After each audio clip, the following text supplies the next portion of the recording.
Welcome to this week's episode of Insights. After this week's show, we're going to be taking a few-week hiatus, and we're going to be back in mid-September. This week's show is really not about too many specific issues, but more about observations of the times that we're living in Armenia today, times in which progress and development on some fronts is tied to the hip with what can be described as our national malaise. Understanding these contradictions is the key to understanding the politics of today in our country. Firebird officially launched the first phase of its flagship AI factory in Hrazdan, Armenia on August 8, 2026. Touted as the region's largest AI computing center, the initial phase exceeds $500 million in investments, scaling towards a projected $5 billion in total investments and 70,000 NVIDIA GPUs by 2027. What can we say about this? This is truly an amazing accomplishment that's going to put our country at the forefront of the most important industry in the world. And what's amazing is this was, at least the initial phase, was actually finished in just 7 months, which is even more amazing. One of the things to note here is the close partnership with NVIDIA, because we're using all of their chips. And in fact, the CEO of NVIDIA actually chimed in on this matter over the weekend. NVIDIA, for people who don't know, is at this point the most valuable company in the world. And at this point, probably the most important company in the IT world. This project is also a great example of Armenia diaspora relationship and cooperation, and how it can actually be used to supercharge development in Armenia. One thing that is not noted, that this project would have, at least the speed of it, would have been much more difficult without the TRIP project, because some of the things having to do with chips and other parts that we get waivers for, which the United States is actually very selective about allowing out of the country, is only possible as part of the side agreements to the TRIP project.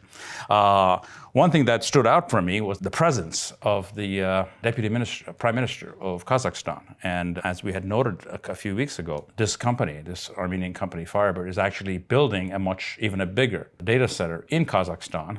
So here you have the most important company in the world actually using an Armenian company to do a development in what is the most important country in Central Asia. We cannot underestimate the importance of this project, and I think we will get a full view of the grasp of what this actually means, even more so than it is now, in developments that we see in our country over the next few decades. Now let's move on to the other side of the ledger. One of the things that I've noticed over the last few months is these statements from unexpected places from non-Armenians that are quite supportive of Armenia and the general Armenian cause. The first one that we're going to listen to is from Lebanese American investor Nassim Taleb. Let's hear him. Was asked to go to Azerbaijan for a lecture. I declined. They hugely upped the offer, not understanding my ethics, thinking it would make a difference. I will not set foot in Azerbaijan with Ruben Vardanyan jailed there. The next one is from Tajik bare-knuckle fighter Suleiman Palach Makhmadov. And if you don't know what bare-knuckle fighting is, think MMA or ultimate fighting. Let's hear what he has to say.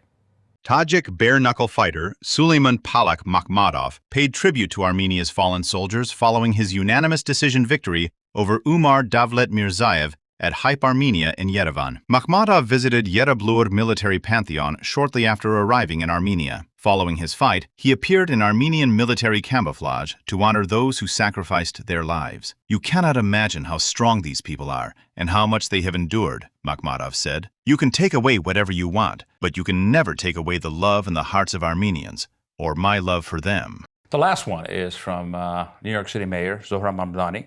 And this was his message on April 24th of this year, on the 111th anniversary of the start of the Armenian genocide. Let's hear what he has to say. Today marks the 111th anniversary of the Armenian genocide. As we honor the 1.5 million Armenians murdered by the Ottoman Empire across modern-day Turkey, Syria, and Armenia, we must refuse to let history repeat itself. In 2020, the military forces of Azerbaijan and Turkey attacked the Armenian population in Nagorno-Karabakh. In 2023, Azerbaijan expelled over 100,000 Armenians from Nagorno-Karabakh, continuing the genocidal campaign that had begun over 100 years prior. On this day of remembrance, we reaffirm the right of the Armenian people and all people to freedom, safety, and self-determination. You know, it is very hard to listen to these statements and not to see the great contrast between the truths expressed by people who are not Armenian about us and our cause, and the cowardice that we see from our public officials, from our leaders, and even our diaspora institutions on all of these matters, ranging from the ethnic cleansing in Artsakh to our POWs that are being held in Baku. Others are seeing with moral clarity and righteousness the cause of our country and the things that are important to us and our national liberation struggle, while we ourselves are way too cowardly to actually trumpet them to the world. What we've had since the defeat in the 2020 war and the ethnic cleansing in 23 is almost a crisis of confidence. And more importantly, a lack of confidence in our capacities and the normalization of defeat and failures as if they are norms that we should accept. Obviously, this is driven first and foremost by our government, who actually sees that as a proof of their virtue. But if we are to be honest with ourselves, the moral rot actually extends further than them. Let's go further into this. A few weeks ago, the Azeri dictator actually made a trip to Germany, in which he was received with much fanfare as if he's some normal political leader. This did not sit well with the Azeri exiles and dissidents, many of whom live in Germany, who showed up in great numbers to protest his visit. They actually attended the press conference that he had with the German chancellor and asked tough questions. They even confronted the man known as Baku Gürvel, Hikmet Hajayev, on the streets of Berlin on a question and answer that actually went viral in their country. First and foremost, I want to tip my hat off to these Azeri dissidents and the diaspora for being out there and confronting these thugs and their fight to actually live in a normal country. In reality, these people have a lot more to lose than we do, since many of them are greatly exposed and their families are still living in a quite undemocratic country, and they can actually be reached or harmed. So I give them full credit for these efforts. My question in this case is for us. Where the hell were the Armenians? There's no place that any prominent person or the primary leader of that country should go that they are not confronted or harassed by demonstrators or by other creative, non-violent actions, since they need to be confronted and forced to pay a public price for the ethnic cleansing in Artsakh, for the war crimes committed against our soldiers, the continued occupation of Armenia, and the continued holding of our hostages. You know, the issue of these hostages is almost the best example of the malaise that I'm talking about. In fact, the hostage issue is sort of the cognitive symbol of our malaise. In what world is it acceptable for a degenerate state that has a history of torturing and murdering Armenians to hold dozens of people, philanthropists, political leaders, as hostages solely for the crime of being Armenian, put them through sham trials, and give them, in essence, life sentences, when we are not willing to raise our voices and do anything about it? You know, whenever our state officials are asked about this, their standard response is that, you know, we're working quietly behind the scenes to free the hostages, which in certain instances, I'm assuming, is a nice way of saying shut up and go away. But, you know, you have to judge everything by their results. And we have had only 4 people freed since 23, and there were the really absurd exchanges when we gave up 2 Syrian terrorists for 4, you know, entirely innocent people. We should have gotten a lot more from that trade. But, you know, after this failure for this long, we can actually ask the question if your program, your quiet campaign, is actually working. But at this point, it's fair to say that the quiet behind-the-scenes campaign is actually quite a loud failure. When we move on from our state institutions, and let's move on to our diaspora institutions. You know, we have diaspora institutions with net assets in a couple of $100 million range, and we have multiples of those. Is it really that hard for one of them or a few of them working together to put up a $1 million PR campaign that continually works on this issue until all of our hostages are freed? Because let's understand, these hostages that are being tried, they're not being tried as individuals. They're actually trying us as the Republic of Armenia and as Armenians as a whole, if you actually look at all the proceedings that go on. Let's move on to the legal front. You know, it's very hard to go to any top law firm from New York to Paris to London to Los Angeles, and we where you do not have very high-level Armenian attorneys, either working as partners or as normal attorneys in these firms, and you would think that all of them could get together and actually start legal warfare against the regime in Baku on all fronts, in all legal cases around the world.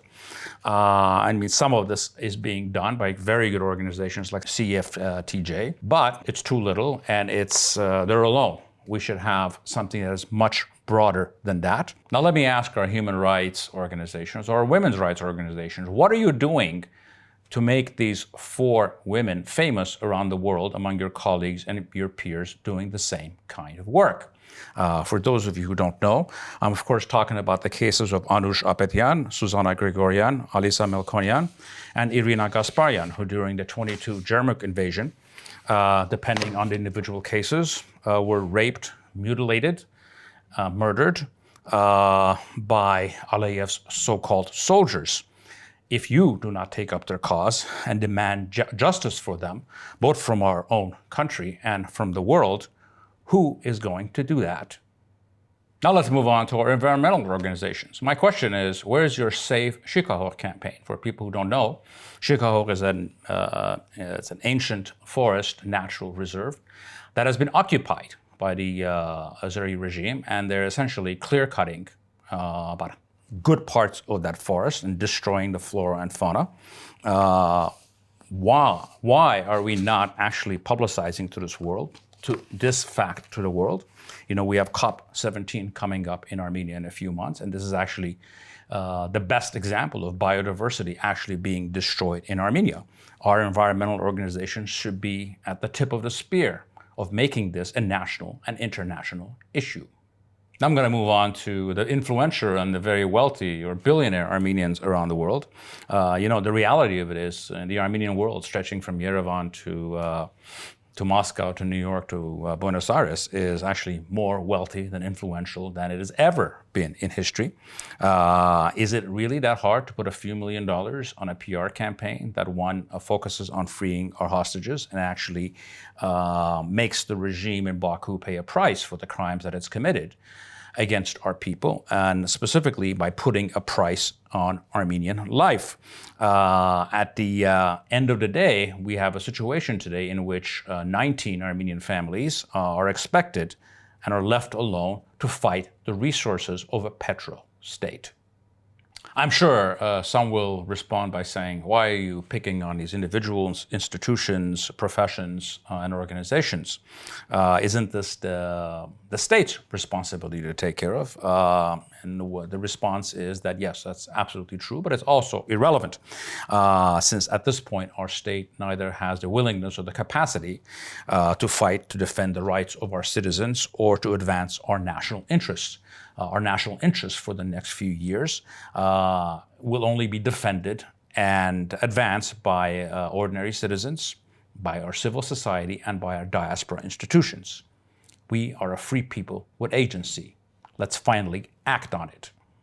Next month, September, will be 6 years from the start of the 2020 war. After 6 years, it's time to put aside our fears, stand up and fight for our individual and our collective rights. What we know from history is that power concedes nothing without a demand, and no one respects a people who are not willing to stand up, speak up for themselves, and to fight for their rights, and neither should they. Moderation in the pursuit of justice is not virtue, but simply another word for cowardice. Thank you for joining me this week's episode of Insights.